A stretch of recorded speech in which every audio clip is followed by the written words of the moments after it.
না ভোট দেওয়ার দরকার নেই, ভোট হয়ে গেছে।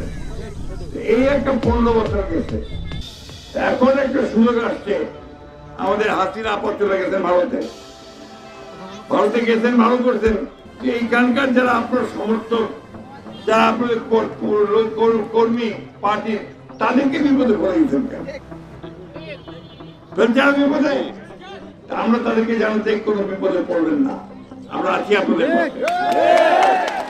আমরা যারা অন্যায় করছে তাদের শাস্তি হবে, যারা অন্যায় করেনি তাদের কোনো শাস্তি হয়নি, আমরা কোনো শাস্তি হতে দেব না। আমি তাই আমার মুসলমান ভাইদেরকে, বোনদেরকে, হিন্দু ভাই বোনদেরকে সবাইকে অনুরোধ করব যে আসেন আমরা সবাই একসাথে একযোগে আমাদের এলাকার উন্নয়নের জন্য আমরা কাজ করি, এবং এই উন্নয়নের কাজ একমাত্র ধারে শেষ করতে পারবো, আর কেউ করতে পারবে না।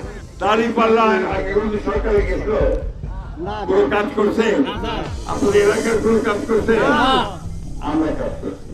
পরীক্ষিত দল আমরা সবার কাছে গিয়ে ভোট চেয়ে, আপনারা ভোট দিয়েছেন, সেই ভোট দিয়ে কাজ করে সরকারে গিয়ে আমরা কাজ করছি।